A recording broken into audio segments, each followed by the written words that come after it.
ఇలా చాలా చాలా ఆశ్చర్యంగా ఉన్నది. అసలు కరీంనగర్ జిల్లాలలో గౌరవనీయులు బండి సంజయ్ గారు ఏం మాట్లాడుతున్నాడు అనేది ఇలా అందరూ కూడా ఆలోచించాలి, గమనించాలని నేను విజ్ఞప్తి చేస్తా ఉన్నాను.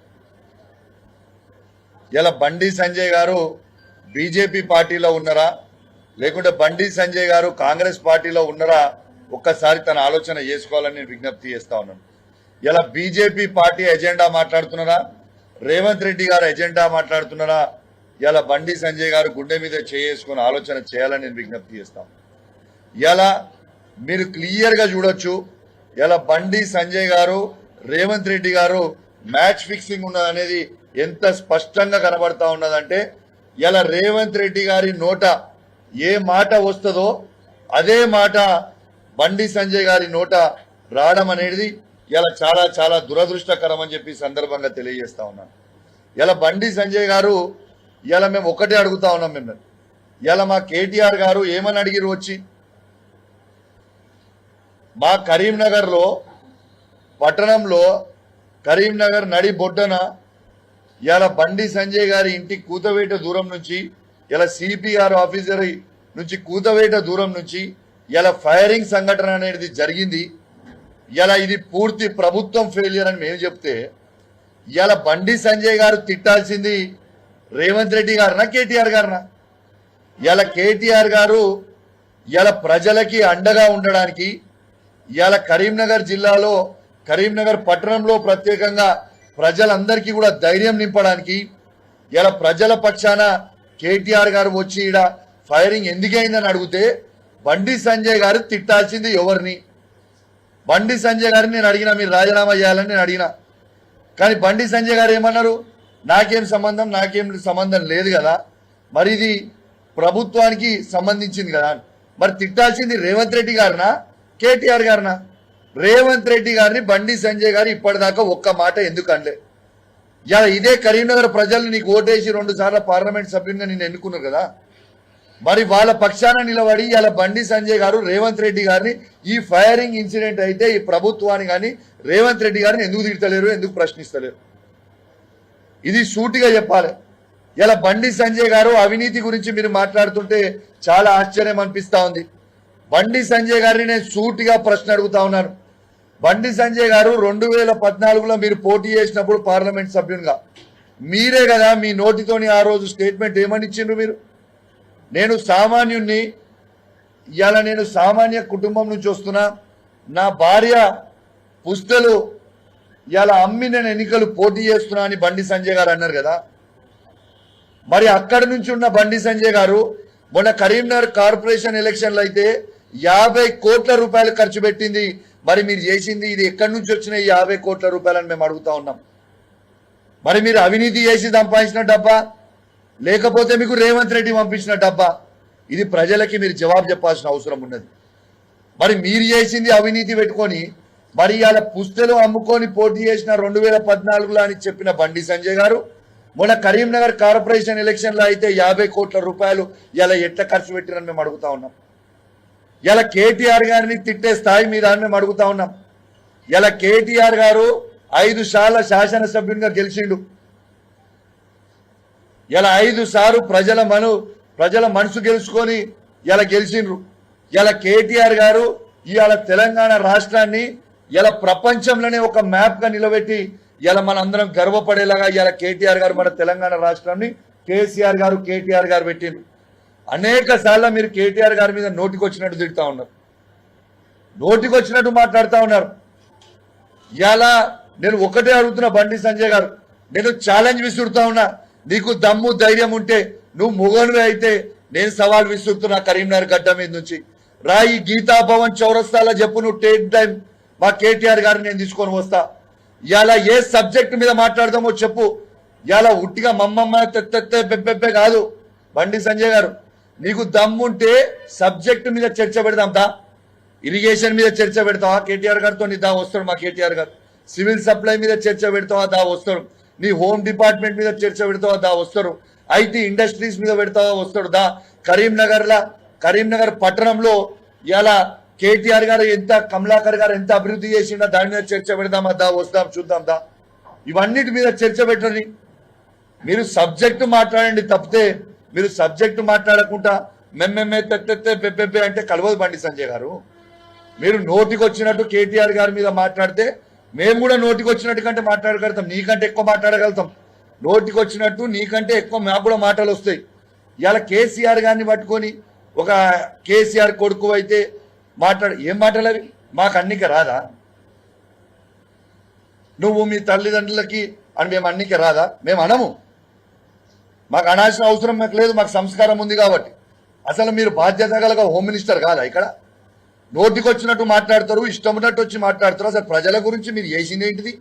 ఈ 10 సంవత్సరాల ఇలా కరీంనగర్ పట్టణానికి మీరు పార్లమెంట్ సభ్యులుగా ఉన్నారు, ఏం చేసినావు చెప్పు? టీఆర్ఎస్ పార్టీ ఏం చేసిందో నిలబెట్టి చెప్తాడు మా కమలాకర్ అన్న.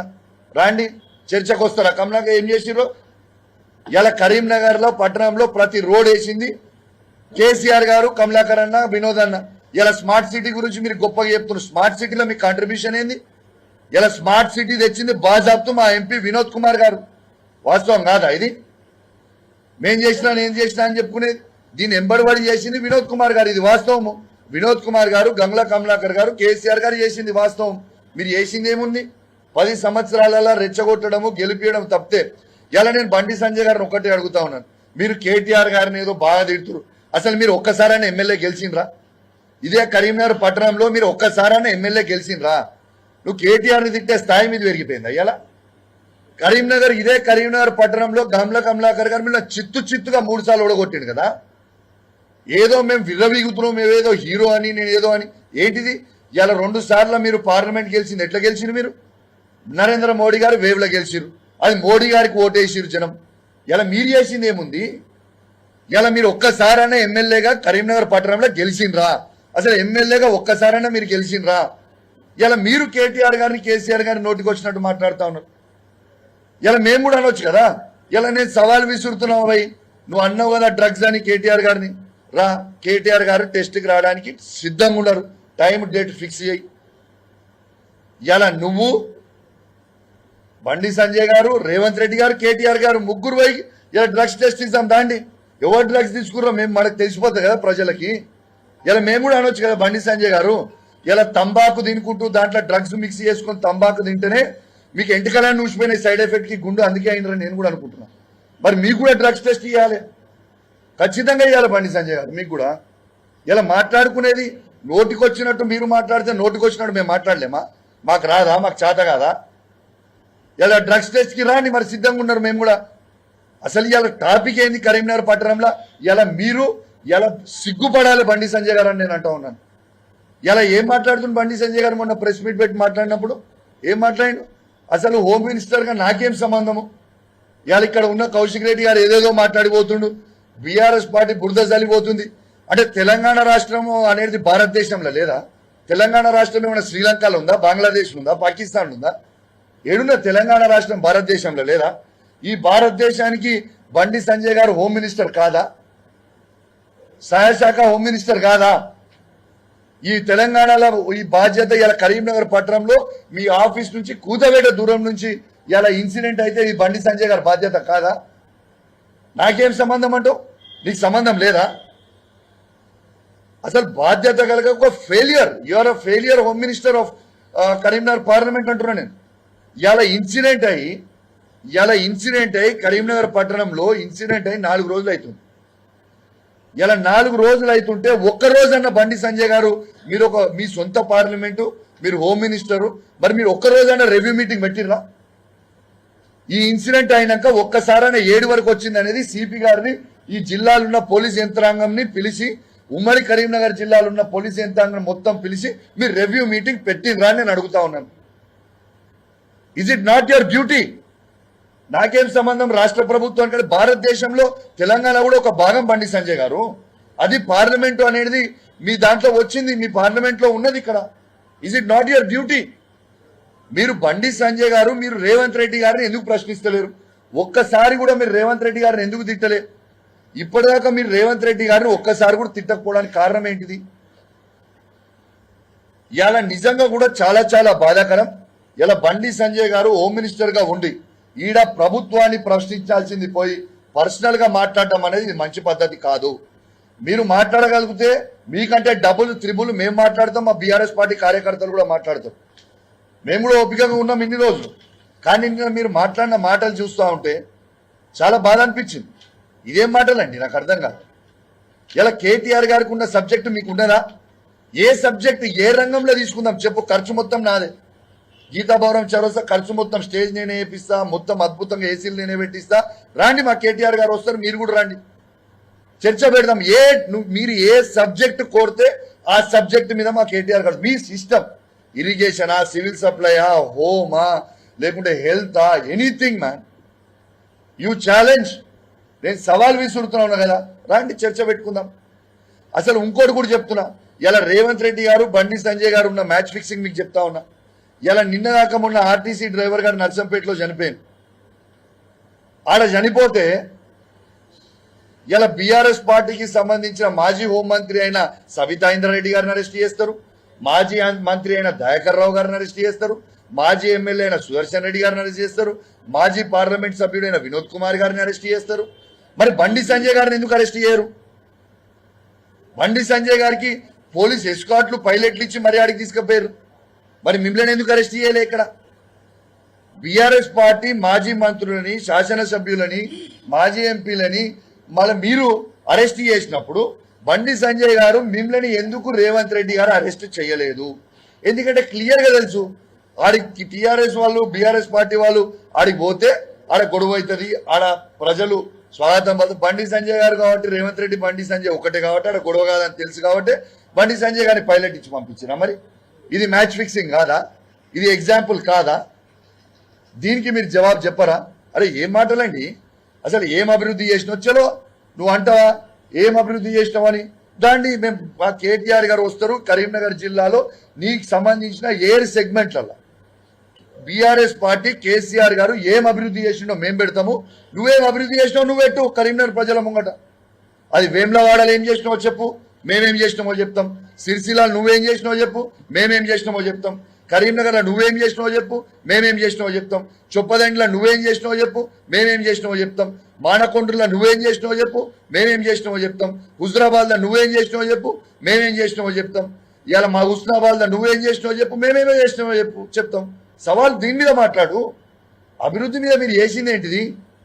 కానీ మీరు ఈ విధంగా కేటీఆర్ గారి మీద మాట్లాడడం చాలా చాలా బాధాకరం అనేది నేను తెలియజేస్తా ఉన్నాను. దీన్ని మాత్రం మేము తీవ్రంగా ఖండిస్తా ఉన్నాం. మీరు ఇదే విధంగా మీరు మాట్లాడితే మాత్రం ఇది ఇంకా రేపు మీరు ఈ విధంగా మాట్లాడితే మా బీఆర్ఎస్ పార్టీ కార్యకర్తలు కూడా ఇష్టం వచ్చినట్టు మాట్లాడతాము. మీరు గౌరవం ఇచ్చి మాట్లాడితే, రెస్పెక్ట్ ఇచ్చి మాట్లాడితే మేము రెస్పెక్ట్ ఇచ్చి మాట్లాడతాం. ఈడ కేటీఆర్ గారు వచ్చి ఇదే ప్లేస్ లో ఇక్కడ కూర్చొని పరామర్శించి వాళ్ళకి ధైర్యం చెప్పి, కరీంనగర్ ప్రజలారా ఎవరు అధైర్యపడకండి, మీకు ఖచ్చితంగా మీ పక్షాన మేము ఉంటాము. ఇలా ఏందండి, ఇలా వాస్తవంగా నేను అడుగుతా ఉన్నాను. ఇలా ఇక్కడ కరీంనగర్ లో ఉన్న సిపి గురించి, ఈ చాతగాని దద్దమ్మ ఈ సిపి ఇలా నిద్రమైన ఇలా గుర్రాల పండ్లు తోముతున్న ఈ సిపి ఏమి పీక్తున్నాడు అని నేను ఆనాడు అసెంబ్లీ సాక్షిగా సిపి గారి మీద నేను చెప్పింది వాస్తవం కాదా? ఇదే సిపి గారి మీద నేను చెప్పింది ఫ్యాక్ట్ కాదా? కరీంనగర్ ప్రజలు ఇబ్బంది పడతారు, లా అండ్ ఆర్డర్ అనేది తప్పుతా ఉంది అని నేను సిపి గారి గురించి అసెంబ్లీ సాక్షిగా కేసీఆర్ గారి నాయకత్వంలో నేను చెప్పింది వాస్తవం. ఇలా అయిందా కాలేదా? ఇలా ఆనాడు మీరు ఈ పోలీసింగ్ మీద ఏం నడుస్తుంది అని అప్రమత్తమై రేవంత్ రెడ్డి గారు తనే ముఖ్యమంత్రి ఉన్నాడు, హోమ్ మినిస్టర్ గా ఉన్నాడు. ఇలా ఈడ కేవలం సిపి గారు జల్సాలు మాత్రమే చేస్తా ఉన్నాడు. ఈయన ఖచ్చితంగా ఈడ గాడి తప్పుతా ఉన్నదని నేను చెప్పింది వాస్తవం. ఇలా వాస్తవం కాలేదా? నెల రోజుల లోపలనే ఇలా ఏం చేస్తుండు సిపి అని నేను అడుగుతా ఉన్నాను. ఇలా 2 టౌన్ ఉన్న సిఐ గారు లా అండ్ ఆర్డర్ ఉన్నదా లేదా? ఏం చేస్తున్నారు? ఇప్పటిదాకా ఈ ప్రభుత్వము ఎందుకు వాళ్ళ నలుగురిని, ఆ దొంగలకు వచ్చిన 5గురిని మీరు ఎందుకు పట్టుకోలేదు? ఇలా కరీంనగర్ నుంచి ధర్మపురి వరకు పోయింది అన్నాడు.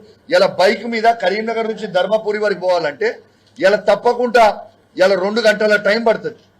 ఇలా ఇన్సిడెంట్ అయింది, మీ ప్రెస్ మిత్రులు అందరూ ఉన్నారు.